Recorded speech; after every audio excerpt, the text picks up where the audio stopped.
नमस्कार दोस्तों, bloody sir के आज के इस एपिसोड में मैं आप सभी लोगों के सामने एक ऐसी घटना की कहानी लेकर आ गया हूं जिस कहानी से आप लोगों की सोचने समझने की शक्ति तक चेंज हो जाएगी। इस वीडियो के अंत तक ज़रूर बने रहिएगा क्योंकि आज के इस वीडियो के बाद आप किसी भी चीज़ के ऊपर इतनी आसानी से विश्वास नहीं कर पाएंगे। ये जो घटना है सृष्टि नाम की लड़की के साथ आज से 14 साल पहले घटी थी, जब सृष्टि की उम्र मुश्किल से 12 साल की रही होगी। एक छोटे से गांव में रहा करती थी ये साधारण सी लड़की। अपने परिवार वालों के साथ रहकर अच्छी खासी अपनी ज़िंदगी काट रही थी, जैसे कि सभी लोग काटते हैं। एक दिन की बात है, इसे घर वालों को न्योता आता है कि आप लोगों को एक शादी में आना है।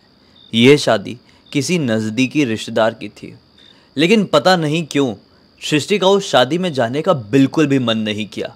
इसने बहुत ज़िद करी कि मैं अपने घर पर ही अकेली रुकूंगी, अपने घर पर ही अकेली रुकूंगी। आप लोग तो जा रहे हो शाम के समय और कल दोपहर तक वापस भी आ जाओगे, क्यों मुझे लेकर जाना चाहते हो?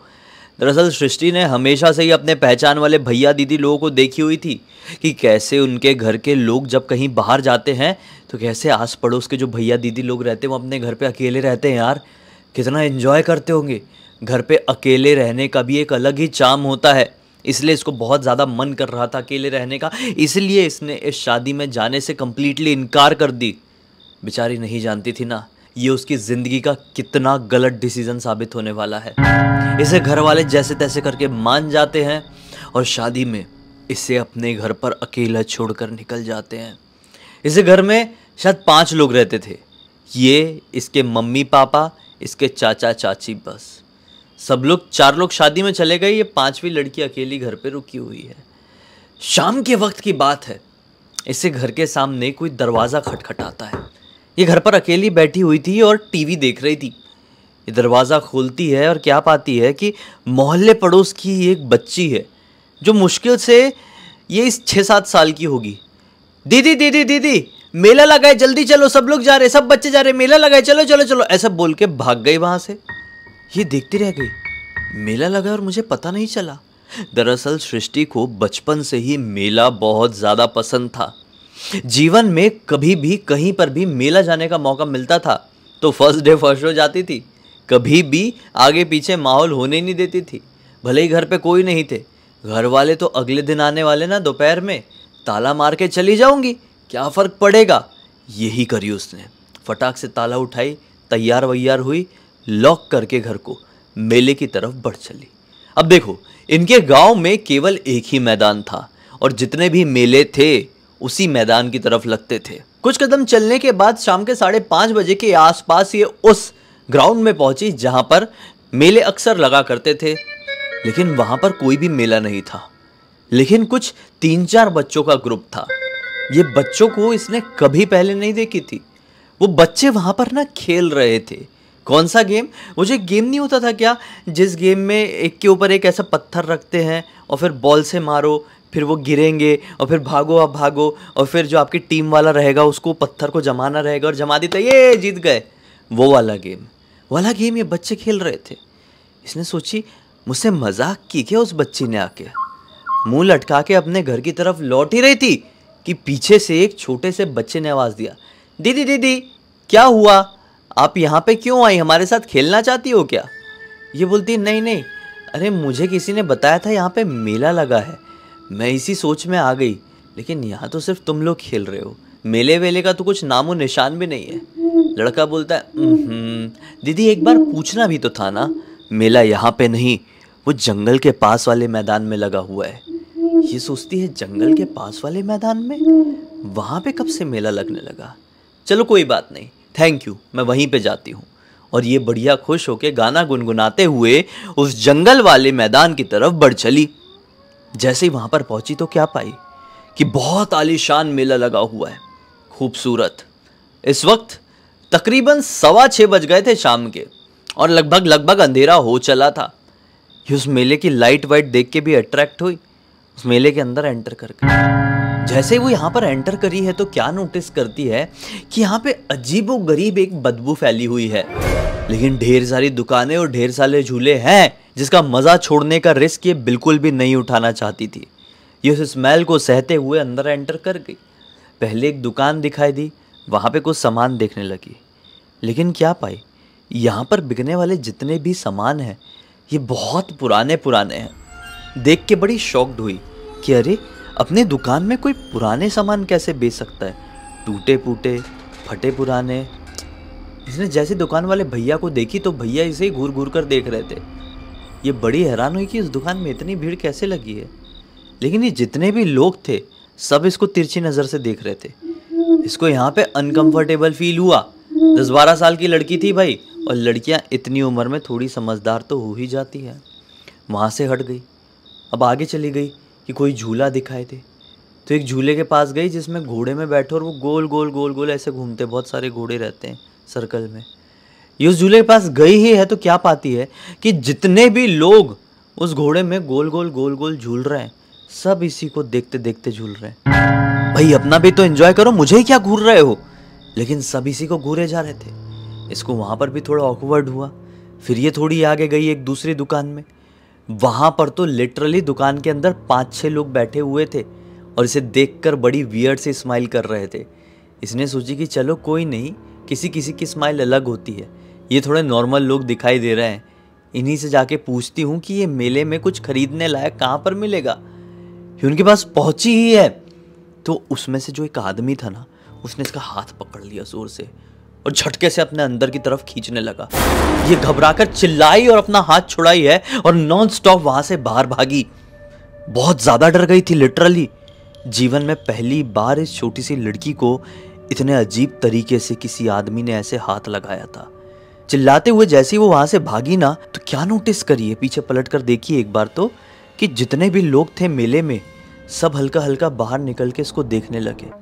इसने सोची मैंने चिल्लाई ना, इसलिए ऐसे इन लोग मुझे देख रहे हैं, अब उस आदमी को सबक सिखाएंगे और इस बारे में मैं मम्मी पापा को बिल्कुल भी नहीं बताऊंगी, नहीं तो मुझे ही डांट पड़ेगी कि क्यों मेले में अकेले गई थी। ये आ गई अपने घर पर और बढ़िया सोने लगी। पता नहीं कैसे इसको नींद आ गई। जब इसकी नींद खुली तो रात के तकरीबन 12 बज रहे थे। ये बड़ी घबरा सी गई, यार खाना वाना कुछ खाई नहीं हूँ, मम्मी बना के गई हुई थी और 12 बहुत लेट हो गया है, गांव के हिसाब से 12 बहुत लेट हो जाता है। ये उठी, खाने का डब्बा जैसे ही खोलिए, खाना पूरी तरीके से सड़ा हुआ, कॉकरोचेस लगे हुए, मकड़ी, फंगस, पता नहीं क्या क्या। जैसे कि एक खाने को आप पैक करके नॉर्मल जगह पर रख दो और उसको 2 महीने बाद खोल कर देखो तो कैसा दिखाई देगा, वो वैसा दिखाई दे रहा था। ये डर गई, बोली यार मम्मी ने तो यही खाना बनाई हुई थी, इतना ज्यादा गंदा कैसे दिख रहा है और बहुत गंदी स्मेल आ रही है। और ये स्मेल उस मेले में आ रही स्मेल से बहुत मिलती जुलती थी। ये जैसे तैसे करके नाक बंद करके गई है और वहां पे कचरे में पूरा खाना फेंक दिया और लौट कर आ गई और मुंह उतार के सो गई। और फिर सोई है। सुबह जब इसकी आंख खुली तो क्या पाई है कि सुबह के 11 बज चुके हैं। बोले ऐसी कैसी मुझे नींद आ रही है यार, कुछ समझ में नहीं आ रहा है। कुछ ही देर बाद इसे घर का दरवाजा नॉक हुआ और इसके मम्मी पापा आ गए। मम्मी जैसी अंदर आई है, बोली खाना वाना खा ली कि नहीं अच्छे से रात में, अभी का तो चल मैं बना दूंगी, कोई टेंशन वाली बात नहीं है। और मम्मी ने ऐसा बोलते हुए इसको हाथ लग गई तो मम्मी ने क्या पाई है, इसका पूरा शरीर बहुत ज्यादा गर्म है। मम्मी ने बोली बुखार लग रहा है क्या? बोली नहीं। बोली कि देखो देखो, अपने हस्बैंड को बुलाई, मतलब इसके पापा को बुलाई। उन्होंने भी छू के देखे तो बहुत तेज बुखार था और उसकी जो नब्ज थी वो भी बहुत तेज चल रही थी। ये सोचे कि ऐसा कैसे हो सकता है, लड़की को कुछ फील नहीं हो रहा है और इतना तेज बुखार है। फटाफट उसे डॉक्टर के पास लेकर गए और डॉक्टर ने बोले कि इसको तो बहुत ज़्यादा तेज बुखार है, थर्मामीटर वगैरह से चेक किए। बोले इसे जल्द से जल्द आप बाहर लेकर जाओ। दरअसल ये छत्तीसगढ़ के ना कोरबा के अंदर के एक गाँव में रहते थे, तो छोटा सा गांव था बहुत। डॉक्टर ने बोले कि इसे जल्द से जल्द बाहर लेकर चले जाओ, कोरबा लेके जाओ, नहीं तो बिलासपुर, रायपुर लेकर जाओ, क्योंकि अगर इतना तेज बुखार ये सर पर चढ़ गया तो कुछ ना कुछ हो जाएगा। ये लड़की बोलती लेकिन मुझे तो कुछ फील ही नहीं हो रहा है, आप लोग ऐसा क्यों कर रहे हैं? घर वालों ने इसकी ज़्यादा नहीं सुने, फटाफट गाड़ी बुक किए हैं और इसे गाड़ी में बिठाल कर कोरबा की तरफ निकल गए। इसको ना बीच रास्ते में नींद जैसी आने लगी और ये सो गई। बस इसके बाद इसकी आंख ही नहीं खुल पाई। कोरबा ले गए तो कोरबा वालों ने बोले कि यार ये केस तो बहुत ज़्यादा बिगड़ा हुआ समझ में आ रहा है, आप इसे जल्द से जल्द एक बड़े शहर में लेकर जाओ। सबसे पास रायपुर है, वहीं पर एक बड़ा अस्पताल है, ये नाम लिख के दे दिए, यहाँ पर लेकर जाओ, मैं बात करके रख लेता हूँ। एम्बुलेंस से ही इन लोगों को भेजा गया रायपुर। रायपुर जैसे ही पहुँचे हैं वहाँ पे बड़े डॉक्टर तैयार थे। बड़े डॉक्टर ने इसके टेस्ट वगैरह किए और क्या बताए हैं कि इसके सर पे ना पानी भरने लगा है। इसकी मम्मी को सारी बातें याद आने लगी। बात थी इसके जन्म से पहले की। दरअसल इनके जो कुछ ऐसे रिश्तेदार लोग थे, थोड़े दूर के रिश्तेदार, इन लोगों से बहुत जलते थे। और जब इसकी मम्मी इसको लेकर प्रेग्नेंट थी ना, तब इसकी मम्मी के ऊपर ब्लैक मैजिक करवाए थे ताकि इसकी मृत्यु हो जाए। और पेट में ही डॉक्टर्स ने ऐसा बोल दिए थे कि इसकी मृत्यु हो गई। एक दिन इनके पेट में बहुत ज़्यादा दर्द हुआ था और डॉक्टर के पास पहुँचे तो डॉक्टर्स ने बोल दिए बच्ची की मृत्यु हो गई, आपके पेट में जो भी थी।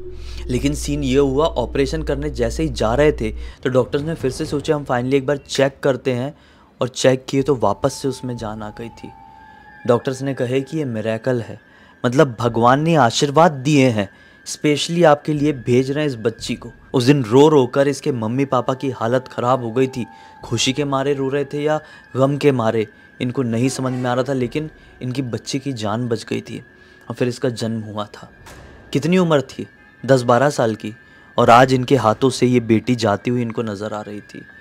डॉक्टर्स ने बोल दिया कि इसका ट्रीटमेंट ऐसा ऐसा लगेगा और इतना इतना खर्चा होगा। मम्मी पापा ने ज़्यादा नहीं सोचे, हाँ कह दिए, किसी से भी उधारी मांग लेंगे, कुछ भी कर लेंगे, अपनी पूरी जमा पूंजी लगा देंगे, लेकिन हमारी बच्ची को ठीक कर दो, डॉक्टर से ये कहती है। रात का वक्त आया। रात के वक्त ये पूरी मतलब ऐसी अवस्था में थी ना कि हिल डुल भी नहीं सकती थी। डॉक्टर्स ने बोल दिए थे एक तरीके ये कोमा स्टेट ही है और जब तक प्रॉपरली ऑपरेशन नहीं होता है बच्ची को होश नहीं आ सकता। रात के वक्त की बात है, इसकी मम्मी इसके बेड के पास बैठ के बहुत रो रही थी। इसके पापा ने समझाए कि चलो, अपन ने जो रूम किए हुए हैं, हॉस्पिटल वालों ने एक रूम प्रोवाइड कराए हुए थे, मतलब इन्होंने रेंट पे लिए थे हॉस्पिटल से, वहाँ पे सो जाते हैं, ये भी आराम ही कर रही है, अब इसका ख्याल रखने के लिए नर्स वगैरह तो है। ऐसा बोल के इसके मम्मी पापा गए ही थे और इनके जाने के ठीक 15 मिनट बाद इस लड़की के रूम से बहुत जोर की आवाज़ आई। डॉक्टर्स नर्स जो भी उस समय ड्यूटी पे थे रात के समय, वो भागते हुए इसके कमरे में पहुंचे तो क्या पाए हैं कि जितनी भी चीज़ें रखी हुई हैं ना, दवाइयों की बोतल कह लो, इसको जो ड्रिप लगी हुई है वो कह लो, और जो भी कांच की चीज़ें वो कह लो, सारी की सारी चीज़ें फूटी पड़ी हुई थी और ये अपने बेड में वैसी की वैसी हालत में पड़ी है। देख के सब लोग घबरा गए कि ये क्या हुआ। इसके मम्मी पापा तक भी ये बात पहुंच गई। साफ सफाई हुई है और डॉक्टर्स वगैरह ने चेक किया कहीं इसको होश तो नहीं आ गया था, क्योंकि कोई और कमरे में घुस ही नहीं सकता था, किसी के पास एक्सेस नहीं था, इसको होश भी नहीं आया था। खैर नर्स और वार्ड बॉय वगैरह यहाँ पे सिचुएशन को ठीक करके वापस से सोने के लिए चले गए। फिर ऐसा करके अगला दिन पूरा नॉर्मल कटा। फिर अगली रात आई, फिर सब अपना अपना काम में गए हैं, इसके मम्मी पापा सोने के लिए गए हैं। फिर रात के 1:30 बजे के आसपास इसे कमरे से बहुत जोर की चीखने की आवाज़ सुनाई दी है। सब भागते हुए पहुंचे इसे कमरे में तो क्या पाए हैं, इसको जो ड्रिप लगी हुई है ना, वो मतलब पता नहीं कैसे यार, वो जो बॉटल होती है ना उसमें पूरा उसका वापस से ब्लड जा रहा है, अपोजिट जा रहा है, जैसे कि वो बॉटल उसका ब्लड सक कर रही है। ये क्या हो गया, ये क्या हो गया, जल्दी जल्दी हटाओ। कुछ समझ में नहीं आ रहा है, इसका शरीर पूरा ठंडा पड़ा हुआ है। फिर रात में मतलब सब भागा दौड़ी मच गई इसके रूम में, ना डॉक्टर को कुछ समझ में आया, नर्सेस को कुछ समझ में आ रहा है। फिर अगला दिन रहा फिर नॉर्मल। फिर अगली रात आई, फिर रात में 1:30-2 बजे के आसपास इसके कमरे से भाग करके आवाज आई। भागते हुए इसके कमरे में पहुंचे तो क्या पाए हैं कि ये जमीन में लेटी हुई, और जिस बेड में ये नॉर्मली रहती थी ना, वो बेड के लिटरली 2 टुकड़े हैं। वो एक लोहे का बेड था और उस बेड के 2 टुकड़े थे। ये क्या हो रहा था कुछ समझ में नहीं आ रहा था किसी को भी। इसके मम्मी पापा भी बहुत ज़्यादा घबरा गए थे, क्योंकि तुरंत इसके मम्मी पापा तक बात पहुंच जाती थी, क्योंकि उसी हॉस्पिटल के कमरे में ये लोग रुके हुए थे। डॉक्टर से सवाल किए कि कहीं कोई आता तो नहीं है, लेकिन डॉक्टर्स ने बोले कि देखो सीसीटीवी कैमरा है एग्जैक्टली उस लड़की के रूम के सामने। हम वार्ड के अंदर सीसीटीवी कैमरा नहीं लगाते हैं, क्योंकि बहुत सारी ऐसी प्रोसीजर्स होती है जो कि रिकॉर्ड नहीं होनी चाहिए, लेकिन बाहर देखो एग्जैक्टली दरवाजे के सामने कैमरा होता है, और ना ही कोई एंटर करता है इस घटना से पहले और ना ही कोई बाहर निकलता है, तो अंदर ये सब कुछ हो कैसे रहा है। इसके मम्मी पापा भी बड़े परेशान। आखिरकार डॉक्टर्स ने क्या कहे कि हमको इस लड़की का मामला कुछ ठीक समझ में नहीं आ रहा है, आप इलाज करा रहे हो बहुत अच्छी बात है, लेकिन ना आप बात करो किसी से। मम्मी पापा कंफ्यूज, किससे बात करें, आप ही तो डॉक्टर हो, आप ही भगवान जैसे हो। बोले नहीं, सच्चे भगवान के ऊपर विश्वास करो, आप किसी बाबा के पास जाओ, किसी पवित्र जगह पर जाओ, कहीं का पानी वानी लेके आओ, इस लड़की को पिलाओ यार, कहीं का प्रसाद बबूत खिलाओ। इसको कुछ भारी हवा लगी हुई है, डॉक्टर्स ने खुद कह दी है, क्योंकि इनके हॉस्पिटल में, इनके वार्ड में ऐसी ऐसी हरकत हो रही थी। फिर क्या था, इसके पापा निकले हैं और रायपुर के आउटर इलाके में एक बहुत प्रसिद्ध काली माता का मंदिर है, बहुत प्रसिद्ध। वहाँ पे गए हैं और वहाँ के पुजारी जी से सारी बात बताए।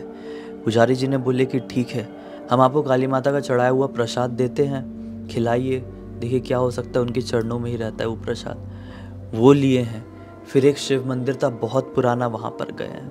वहाँ का जो गंगा जल था जिससे शिवलिंग का स्नान होता था, वो गंगा जल लेकर आए हैं। ऐसी अलग अलग जगहों पर एक ही दिन, मतलब सुबह से लेकर ये रात तक विजिट किए। आसपास की जितनी भी जगहें थी, प्रसिद्ध जगहें थी, पवित्र स्थल थे, मंदिर थे, सब जगहों से अलग अलग चीज़ें इकट्ठी किए हैं। और रात में पहुँचे हैं 8 बजे के आसपास। ज़बरदस्ती मुंह खोल के उसके मुंह में डाले हैं। डॉक्टर्स ने बोले कि कुछ समझ में नहीं आ रहा है, हमें नहीं लगता कि हम आपकी लड़की को बचा पाएंगे। ये कैसे हो रहा है, हमारी मेडिकल हिस्ट्री में हमने आज तक ये चीज़ ना ही कभी सुने हैं और ना ही कभी देखे हैं। ऐसा लग रहा है कि हम किसी फिल्म के अंदर घुस गए हैं और एक फिल्म की कहानी हमारे साथ घट रही है। देखिए, अब भगवान ही है जो आपकी बेटी को बचा पाए, हमारे हाथ में अब कुछ नहीं बचा। ऐसा बोल के डॉक्टर्स वहाँ से निकल गए और मम्मी पापा ने डिसाइड किया कि आज हम इसे कमरे में रुकेंगे। इसके पापा ने गणेश जी की एक मूर्ति लेके आए हुए थे, इसकी तकिए के बाजू में रख दिए। मम्मी एक साइड बैठी हुई है, पापा एक साइड बैठे हुए हैं। पूरी रात ऐसे ही काट दिए और उस रात को कुछ भी नहीं हुआ लिटरली। सुबह डॉक्टर आए, बोले रात में सब ठीक रहा, मैंने सुना। बोले हाँ सर, सब ठीक रहा, हम लोग साथ में ही थे ना, और गणपति बप्पा का शायद आशीर्वाद भी था, उसकी तकिया के बाजू में रखे हुए थे।